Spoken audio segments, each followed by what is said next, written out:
लोग पढ़ेंगे क्लास 10 का सिविक्स। वीडियो का पहला भाग है पार्ट 1 और ये थर्ड लेसन है जिसका नाम है लोकतंत्र और विविधता। लोकतंत्र के बारे में हम लोग पढ़ चुके हैं दोनों लेसनों में, और विविधता अर्थात लोकतंत्र में कौन कौन सी भिन्नताएं पाई जाती हैं इसके बारे में जानेंगे, सीखेंगे, देखेंगे। ठीक है, हमने पढ़ा है इससे पहले लोकतंत्र के बारे में। तो सबसे पहले हम इस लेसन के परिचय के बारे में देखते हैं। तो अभी हम लोग दो लेसन पढ़े हैं जिसमें हम लोग पढ़े थे श्रीलंका के बारे में, बेल्जियम के बारे में। ठीक है, तो वहाँ पर जो सरकार बनी थी लोकतांत्रिक सरकार, वो भाषा के आधार पर, कहीं पर जर्मनी के बारे में पढ़े थे जहाँ पर भाषा के आधार पर बनी थी या फिर बहुसंख्यक के आधार पर बनी थी। लेकिन कभी कभी ऐसा भी होता है कि लोकतंत्र में जो समाज का डिवाइडेशन होता है, बंटवारा होता है, वो भाषा के आधार पर न होकर, ठीक है, कुछ दूसरे तथ्यों पर होता है, जैसे कि रंग के आधार पर, जाति के आधार पर, लिंग के आधार पर, समुदाय के आधार पर, भौगोलिक क्षेत्र के आधार पर।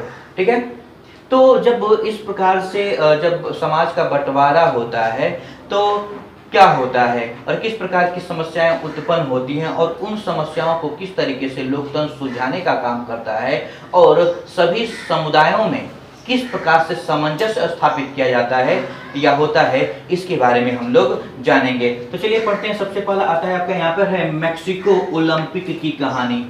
ठीक है, तो इसके बारे में मैं बता दूं कि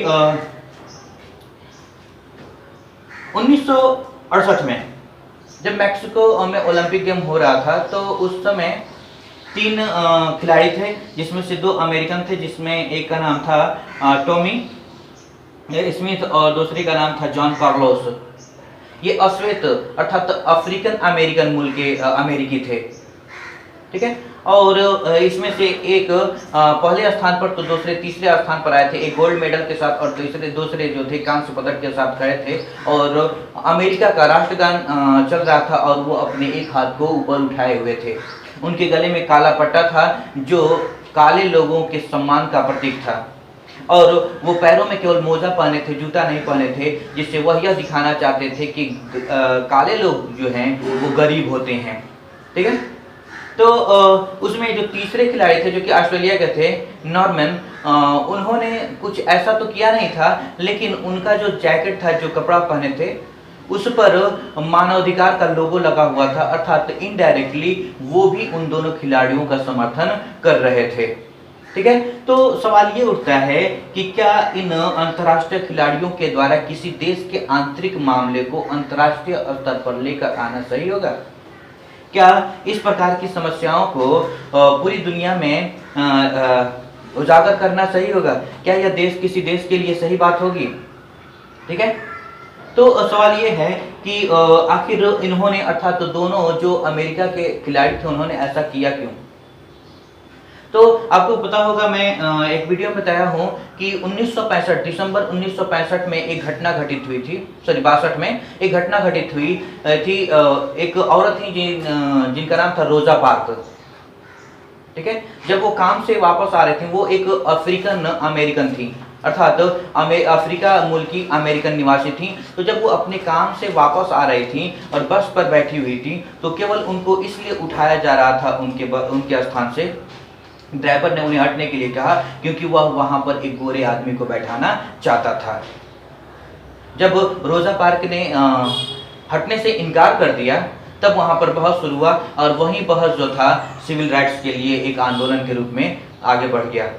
1965 में यह आंदोलन बहुत ज़्यादा बढ़ गया। अंततः अमेरिकी सरकार को 1965 में सिविल राइट का नियम पारित करना पड़ा, जिनमें अमेरिका के काले लोगों को भी अधिकार दिए गए। ठीक है, तो इसी का विरोध करते हुए वो दोनों जो खिलाड़ी थे, टॉमी स्मिथ और जॉन कार्लोस, दोनों ने उसी का विरोध किया था कि अमेरिका में काले लोगों के साथ पक्षपात किया जाता है। वहां पर नस्ल भेदी जो विचारधारा है, रंग भेदी जो विचारधारा है, वह आज भी फैली हुई है। ठीक है, दूसरा सवाल आता है हमारा यहाँ पर समानताएं, असमानताएं और विभाजन।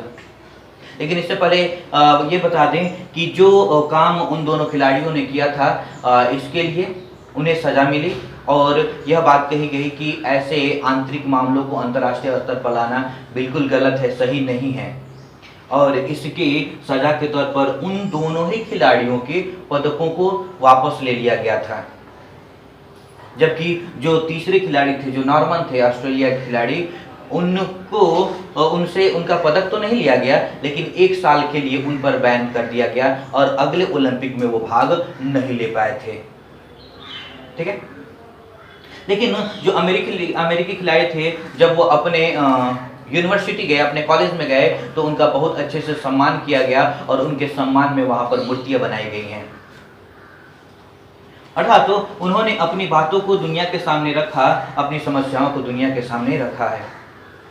अब एकदम ताज़ा घटना है, अगर हम आप इस समय टेलीविज़न देखते होंगे, न्यूज़ देखते होंगे, तो आपको पता चलता होगा कि इस समय एक काले अमेरिकन को किसी गोरे पुलिस वाले ने मार दिया, जिसकी वजह से वहाँ पर दंगा फसाद हुए और चारों तरफ हाई अलर्ट लगा हुआ है। इसका मतलब ये है कि इतना समय गुजर जाने के बाद, लगभग 60-70 साल गुजर जाने के बाद भी आज भी अमेरिका में रंग भेद नीति पालन की जाती है और वहाँ पर काले लोगों के साथ पक्षपात किया जाता है। ठीक है। अब आते हैं हम लोग समानता असमानता की तरफ। तो हम जानते हैं कि समाज में अलग अलग लोगों के साथ अलग अलग बेसिस पर क्या कहते हैं, उनके साथ पक्षपात किया जाता है या फिर कुछ समानताएं या असमानताएं देखने को मिलती हैं और उन्हीं के आधार पर उनका विभाजन भी किया जाता है। कुछ जो होती हैं लिंग के आधार पर होते हैं, जाति के आधार पर होते हैं, रंग के आधार पर होते हैं, समुदाय के आधार पर होते हैं और इनको अलग अलग भागों में बांटा जाता है या फिर बटे हुए हैं। ठीक है। तो इस विभाजन के बारे में अगर हम लोग देखें तो इसकी एक लंबी कहानी, अगर हम लोग अपने देश के बारे में देखें तो जो सामाजिक भेदभाव की उत्पत्ति है वो विशेषतः जन्म पर आधारित होती है। हमारे देश में प्राचीन काल से ही ये पढ़ते आ रहे हैं कि जो समाज है वो 4 भागों में डिवाइड था, जैसे कि ब्राह्मण, क्षत्रिय, वैश्य और शूद्र। ठीक है। पहले ये ऐसी समस्या नहीं थी, लेकिन उत्तर वैदिक काल में यह शुरू हुआ था और आज भी हमारे समाज में पाया जाता है। ठीक है। और ये जो सामाजिक विभाजन है, सामाजिक भेदभाव जो है वो जन्म के आधार पर होता है। आप लोग अपने जीवन में हर रोज देखते होंगे बहुत से लोगों को, कोई छोटा होता है, कोई लंबा होता है, कोई काला होता है, कोई मोटा होता है, कोई नाटा होता है। ठीक है। कोई ऊंचे कुल का होता है, कोई क्षत्रिय होता है, कोई ब्राह्मण होता है, कोई वैश्य होता है, कोई शूद्र होता है। ठीक है। और आज भी आप देखे होंगे कि बहुत से ऐसे लोग हैं जिनके साथ पक्षपात किया जाता है या फिर उनके साथ पक्षपात होता है। ठीक है। तो ये जो समुदाय में रहने वाले लोग हैं, अलग हमारे समाज में पाए जाने वाले लोग हैं, वो अपने अधिकारों के लिए आज भी संघर्ष कर रहे हैं। लेकिन इसका मतलब ये नहीं कि अगर उनका बंटवारा हुआ है सामाजिक आधार पर, लिंग के आधार पर, समुदाय के आधार पर या धर्म के आधार पर, तो उनकी समस्याएं ही एक जैसी होंगी। हो सकता है कि एक ही धर्म के 2 अलग अलग समुदाय हों और दोनों की समस्याएं अलग अलग हो सकती हैं। ठीक है। जैसे कि अगर हम लोग देखें तो यहाँ पर लंदन, ब्रिटेन, ठीक है, तो वहाँ ब्रिटेन में जो लोग रहते हैं वो प्रोटेस्टेंट ईसाई हैं, अर्थात प्रोटेस्टेंट धर्म को मानते हैं। वो ईसाई हैं। ईसाई के 2 समुदाय हैं, एक होता है कैथोलिक होता है और दूसरा होता है प्रोटेस्टेंट। तो लंदन में रहने वाले जो लोग हैं, ब्रिटेन में रहने वाले जो लोग हैं, वो प्रोटेस्टेंट हैं और वहाँ पर कैथोलिक लोग भी पाए जाते हैं, जो कि दोनों ही संपन्न हैं। और संपन्न होने के कारण उनके बीच किसी प्रकार का कोई भेदभाव नहीं होता। लेकिन नीदरलैंड में जो ईसाई रहते हैं वो कैथोलिक भी हैं और प्रोटेस्टेंट भी हैं। लेकिन वहाँ पर जो नीदरलैंड में जो कैथोलिक रहते हैं वो आर्थिक तौर पर काफ़ी ज़्यादा पिछड़े हुए हैं, गरीब हैं, और जो प्रोटेस्टेंट हैं वो अमीर है। इसलिए वहाँ पर हमेशा ही हिंसात्मक मारकाट होता रहता है। हर रोज़ ही वहाँ पर एक दूसरे को मारा जाता है, खून होता है। लेकिन लंदन में ऐसा देखने को नहीं मिलता। तो यही बताया गया है कि एक ही समुदाय के एक ही धर्म के अलग अलग समुदाय के लोग हो सकते हैं और उनकी समस्याएं भी अलग अलग हो सकती हैं। लेकिन एक बात और है कि जो अगला पॉइंट हमारा जो होता है भिन्नताओं में सामंजस्य और टकराव, तो यहाँ बताते हैं कि अलग अलग समुदाय के लोगों की समस्या एक जैसी हो सकती है। ठीक है। ऊपर हम लोग पढ़े हैं कि एक ही समुदाय के लोगों की समस्याएं या एक ही धर्म के दो अलग अलग जो समुदाय हैं या अलग अलग जो समुदाय हैं उनकी समस्याएं अलग अलग हो सकती हैं, या फिर दो धर्म के लोगों की एक ही समस्या हो सकती है। ठीक है, तो अगर हम लोग अपने ही देश में देखें तो बहुत सी ऐसी चीज़ें हैं जैसे कि पिछड़े वर्ग के लोग हैं या फिर अनुसूचित जाति अनुसूचित जनजाति के जो लोग हैं उनके साथ आज भी कहीं कहीं पर पक्षपात किया जाता है, उनके साथ बुरा व्यवहार किया जाता है, धर्म के आधार पर, जाति के आधार पर, रंग के आधार पर, आर्थिक स्थिति के आधार पर। ठीक है, तो ये समस्याएं समाज में फैली हुई हैं और ये जो होती हैं काफ़ी ज़्यादा खतरनाक होती हैं किसी भी लोकतांत्रिक देश के लिए। और अगर किसी देश को लोकतांत्रिक बनाना है और उसे सुचारू तौर पर संचालित करना है तो इन सभी समस्याओं का निपटारा करना अति आवश्यक है। तो इस पहले वीडियो में हमने देखा कि किस तरीके से समस्याएं उत्पन्न होती हैं, रंग के आधार पर, भाषा के आधार पर, या फिर जात के अलग अलग धर्म के जो अलग अलग समुदाय होते हैं उनकी अलग अलग समस्याओं के आधार पर किस प्रकार से एक लोकतांत्रिक देश में समस्याएं उत्पन्न होती हैं। अगले वीडियो में हम इसमें किस तरीके से सामंजस्य स्थापित किया जाता है उसके बारे में जानेंगे। इससे रिलेटेड जितने भी क्वेश्चंस होंगे अब हमसे पूछ सकते हैं। धन्यवाद।